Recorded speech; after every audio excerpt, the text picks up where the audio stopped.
Tom, congrats on earning your level 4 qualification, the highest qualification available in the UK coaching wise. How proud a moment was it when you finally received that notification that you had actually passed? Yeah, chuffed to bits. Took a while to get over the line. 2 years long the course, but when the email came through to say that I passed, it was a great relief. As always, to get that result, you're always a little bit nervous about what's going to come, but it was a really good course over the 2 years, and I was just chuffed to bits to do it. Yeah, so you just alluded to the length of the course there, 2 years, quite a lengthy course to also run alongside obviously a full-time job.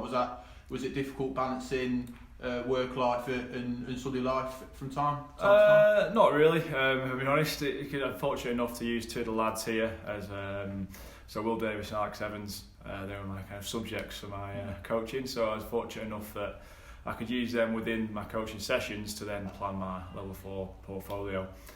So it worked quite hand in hand. It was really good for myself to get that experience of working with them, obviously, but also try to take a final look into the little small things. So what sorts of things from the coaching perspective and obviously also your qualification perspective did you have Will and Alex doing? So I worked predominantly with Will from his bowling point of view and with Alex from his fielding. Within the course you choose 2 disciplines and you go down that route, so I chose bowling and fielding. And with Will just worked on a little bit of technique work, and the same with Alex, just to try and get a bit more consistent target when he was throwing. And with Davo from his bowling, trying to upskill in red and white ball, and hopefully that showed last year with his T20 success.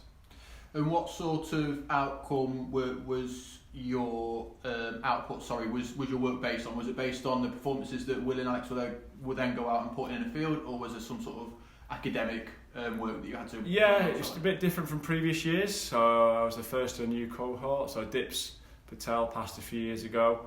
And his was very much more academic based, whereas this was a bit more on the job practical. So it was a 2-year portfolio, so to speak. You had to present at the end, and then you got a grilling at the end and a little Viva kind of thing online, obviously virtual these days, so it's making you sweat a little bit, even through the power of the internet and Zoom. But yeah, so you got grilled a little bit on your portfolio over the 2 years. I came out of that relatively unscathed, so I was happy. But yeah, it was a good 2-year course, and as you say, it was a mix between academic and really hands-on coaching work.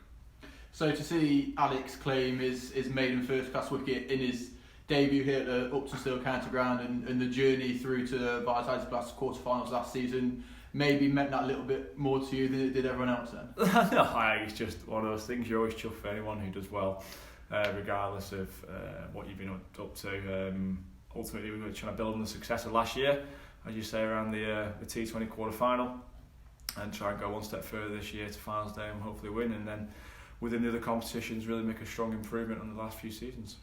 So you mentioned him before. Dips has obviously got his level 4 qualification as well, alongside himself now as well.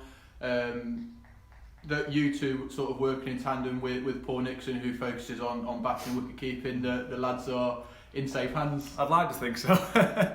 Yeah, so Dip's actually a great help over the last few years. He completed his, we worked together in the second team, he completed his during that period, and then he helped me out a lot with mine, so he was a great asset along the way, that is for sure.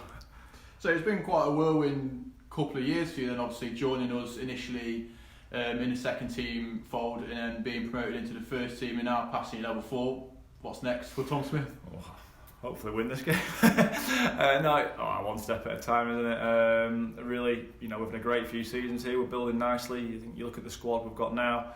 It's developing still a young squad, an inexperienced squad, but you look at the overseas signings we've made. It shows a real intent as to where we want to go. The Foxes are running, and it's what it's all about. So we're onwards and upwards.